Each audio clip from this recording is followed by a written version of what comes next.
الہ الا اللہ محمد رسول اللہ، لا الہ الا اللہ محمد رسول اللہ، لا الہ الا اللہ محمد رسول اللہ۔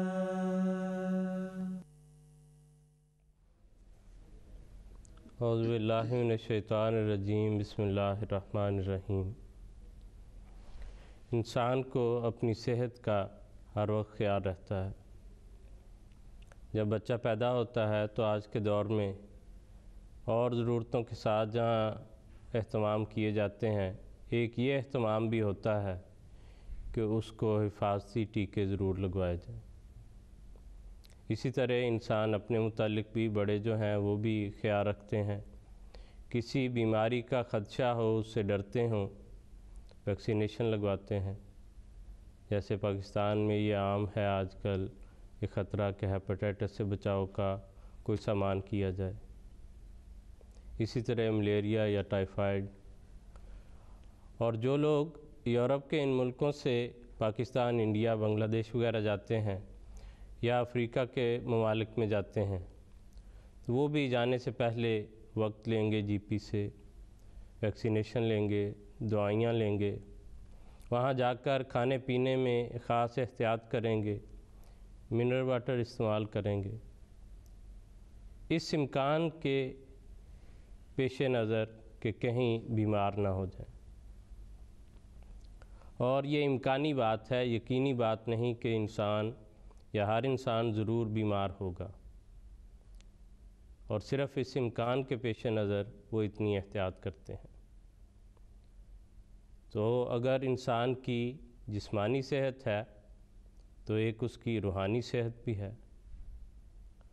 روحانی صحت میں بھی بیماریوں کا بہت امکان ہے، بلکہ امکان سے زیادہ یقین کا لفظ کہنا بہتر ہوگا، کیونکہ انسان بنیادی طور پر ضعیف پیدا کیا گیا ہے۔ فرمایا کہ خلق الانسان ضعیفا، تو ایسے ضعف کی حالت میں بیماریوں کا لگ جانا روحانی زندگی میں بہت ممکن ہے۔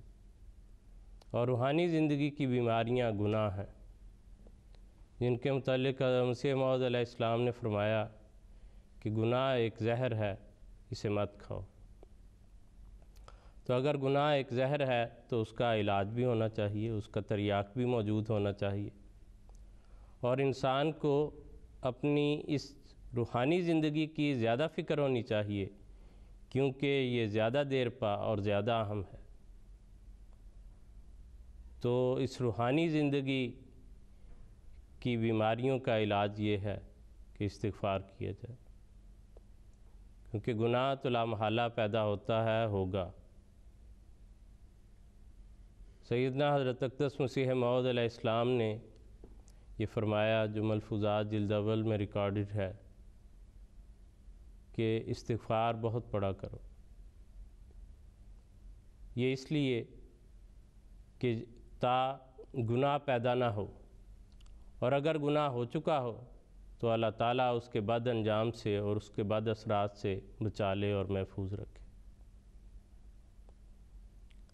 جس مہینے سے ہم اس وقت گزر رہے ہیں وہ رمضان کا مہینہ ہے، اور ہم اس وقت اس کے وسط میں ہیں۔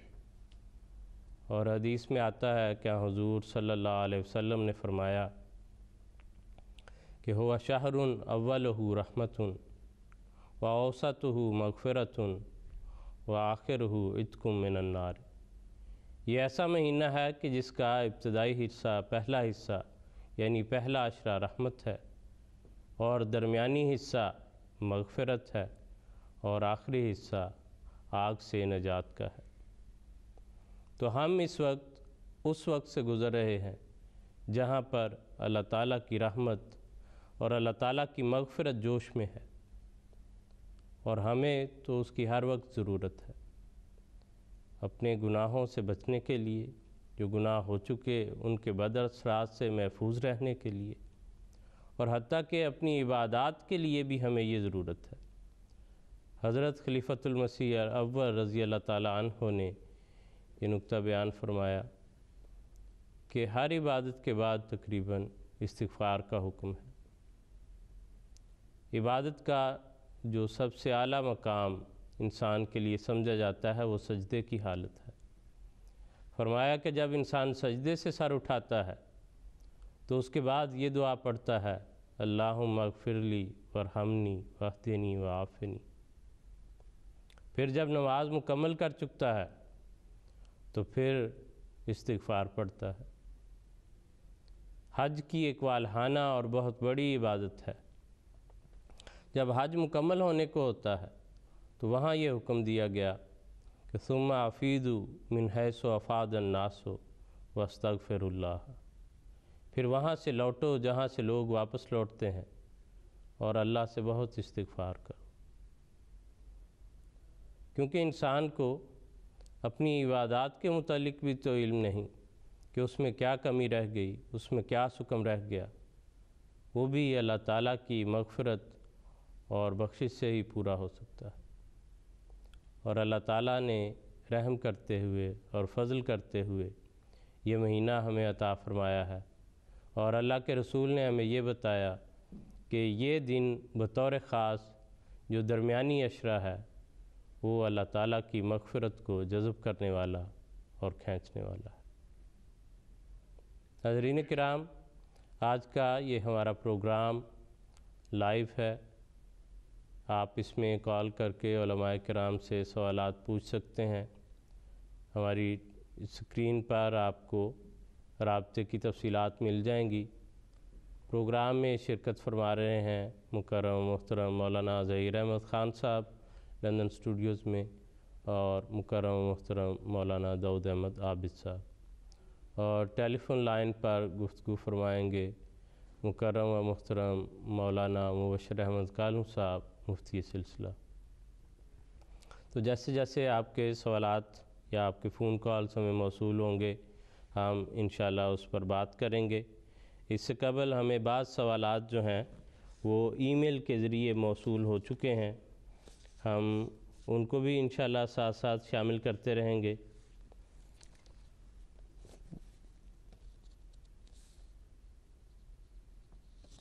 دوسرا ایک سوال جو ہمیں ای میل پر موصول ہوا تھا وہ ہمیں محمود احمد صاحب نے بھیجا تھا کہ روزہ رکھے بغیر اعتکاف بیٹھ سکتے ہیں؟ اعوذ باللہ من الشیطان الرجیم، بسم اللہ الرحمن الرحیم۔ اعتکاف جو مسنون اعتکاف ہے، روزہ اس کے لیے ایک شرط ہے۔ مسنون اعتکاف سے مراد وہ اعتکاف ہے جو رمضان میں رکھا جاتا ہے 10 دن کے لیے آخری عشرے میں، اور وہ حضور صلی اللہ علیہ وسلم سے ثابت ہے کہ حضور صلی اللہ علیہ وسلم وہ اعتکاف اپنی زندگی میں کیا کرتے تھے، اور حضور صلی اللہ علیہ وسلم نے کبھی بھی اس میں روزے میں ناغہ نہیں کیا۔ جس آیت سے اس اعتکاف کا پتہ چلتا ہے وہ آیت بھی واضح طور پر اس طرف اشارہ کرتی ہے۔ اس میں اللہ تعالیٰ فرماتا ہے کہ ثم اتموا الصیام الی اللیل، کہ پھر رات تک اپنے روزے کو مکمل کرو، ولا تباشروہن وانتم عاکفون فی المساجد۔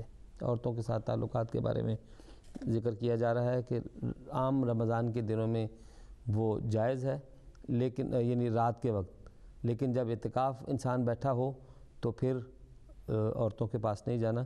تو اس حوالے سے جو رمضان کے اندر آنے والا اعتکاف ہے اس میں روزہ اس کی بنیادی شرط ہے، اور یہی عموماً فقہاء کا جو جمہور فقہاء ہیں جن میں امام ابو حنیفہ ہیں اور امام مالک ہیں ان کا ہے، جبکہ جو دوسرے بعض فقہاء اس طرف گئے ہیں کہ اعتکاف میں روزہ شرط نہیں ہے، ان کی جو دلائل اگر دیکھے جائیں تو وہ سارے وہ ہیں جس میں کہ وہ اعتکاف مسنون اعتکاف نہیں ہے، بلکہ وہ اعتکاف ہے جو کہ انسان خود نظر کے طور پر مانتا ہے، یا رمضان کے علاوہ کبھی اعتکاف بیٹھا جاتا ہے۔ تو حضور صلی اللہ علیہ وسلم کی سنت، قرآن کریم، اور حضور صلی اللہ علیہ وسلم کی حدیث کہ لا اعتکاف الا بصوم، یا اگر اس کو وہ حضرت عائشہ کا قول بھی مانا جائے تو اس حوالے سے یہ بات یہی نکلتی ہے کہ جب آپ نے رمضان میں اعتکاف بیٹھنا ہے تو پھر اس کے لیے روزہ شرط ہے، روزہ اگر نہیں رکھیں گے تو پھر اعتکاف ختم ہو جائے گا۔ جی ٹھیک ہے ڈاکٹر صاحب، بہت شکریہ، جزاکم اللہ احسن الجزا۔ ناظرین کرام، کالرز ہمارے ساتھ ہیں، لائن اپ ہو رہے ہیں، ان سے بھی گفتگو کا سلسلہ جو ہے وہ جاری رکھیں گے۔ ان سے آغاز کرتے ہیں۔ ہمارے ساتھ خواجہ مومن صاحب ناروے سے ہیں، ان سے بات کریں گے ناروے میں۔ خواجہ مومن صاحب، السلام علیکم۔ وعلیکم السلام ورحمۃ اللہ۔ کیا حال ہے سب دوستوں کا؟ سب کو میرا بہت سلام۔ وعلیکم السلام۔ جی خواجہ صاحب فرمائیں، کیا بات یہ ہے کہ سب سے پہلے تو میں ایک یہ سوال یہ ہے کہ قرآن کریم میں جو روزہ رکھنے اور بند کرنے کی جو آیت ہے کہ سیاہ دھاری سفید دھاری سے الگ ہو جائے تو پھر تم روزہ جو ہے اس وقت بند کر دو، تو ناروے میں تو مئی سے لے کر ستمبر تک رات کو اندھیرا ہوتا ہی نہیں، ساری رات سفیدی رہتی ہے، تو یہاں پر تو وہ چیز اطلاق نہیں ہوتی۔ اور ابھی میں حضور کا ایک پڑھ رہا تھا فقہ احمدیہ میں، حضور نے ایک ارشاد فرمایا تھا ایسے ملک کے لیے یہی حکم ہے کہ 12 گھنٹے کا روزہ رکھیں، سورج کے نکلنے اور غروب ہونے کا انتظار نہ کریں، کھولنے اور سحری کے اوقات مقرر کرنے، اسی طرح نماز کے۔ یہ وہ تشریح جو خود رسول اللہ صلی اللہ علیہ وسلم نے کی ہے۔ تو یہ مسلم موعود نے اس وقت خط بھجوایا تھا مبلغ اسکینڈینیویا کو، تو اس کی روشنی بھی میرے ذہن میں آیا کہ میں بتاؤں کہ یہاں تو رات کو سفیدی رہتی مئی سے لے کر ستمبر تک۔ جی ٹھیک ہے خواجہ صاحب، جی ٹھیک ہے خواجہ صاحب، بہت شکریہ آپ کا سوال جو ہے اس کے لیے ہم مکرم محترم مولانا مبشر کالم صاحب سے بات کریں گے ربوہ میں اور ان سے پوچھیں گے۔ السلام علیکم کالم صاحب۔ وعلیکم السلام۔ خواجہ صاحب کا سوال آپ سن سکے ہیں؟ نہیں جی، اچھا میں عرض کر دیتا ہوں۔ خواجہ صاحب نے ناروے سے یہ سوال کیا ہے، وہ پوچھتے ہیں کہ قرآن کریم میں یہ حکم ہے کہ جب سفید دھاری سیاہ دھاری سے علیحدہ ہو جائے تو اس وقت تم اپنے جو ہے وہ کھانا پینا جو ہے وہ بند کر دو، وہ سحری کا وقت ہے، اور پھر رات تک روزے کو پورا کرو۔ وہ کہتے ہیں کہ ناروے میں تو پوری رات جو ہے وہ تقریباً سفیدی رہتی ہے، اس طرح سے یہ تعین کرنا مشکل ہے۔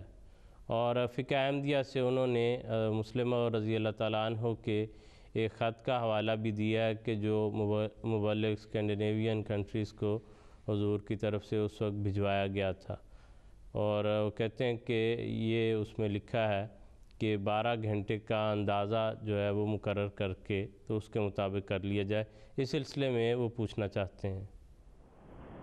جی وہ جو حضرت مصلح موعود رضی اللہ عنہ کا خط ہے اس میں ذکر ہے ایسے علاقوں کے بارے میں جہاں دن رات 24 گھنٹے سے لمبے ہو جاتے ہیں، تو وہاں پر 12 گھنٹے کا اندازہ کرنا ہے، لیکن جہاں پر 24 گھنٹے کے اندر ہی رہتے ہیں ان کے بارے میں حضرت خلیفۃ المسیح رابع رحمہ اللہ نے اپنے ایک خطبے میں ارشاد فرمایا تھا، خطبہ چھپا ہوا ہے، کہ وہ علاقے جہاں پر شام اور صبح یعنی سورج کے غروب ہونے اور سورج کے طلوع ہونے کے درمیان جو سیاہی حائل نہیں ہوتی، ان علاقوں کے افراد جو وقت کا اندازہ لگائیں گے وہ ان علاقوں کے اوقات کے مطابق اپنے روزے کا لگائیں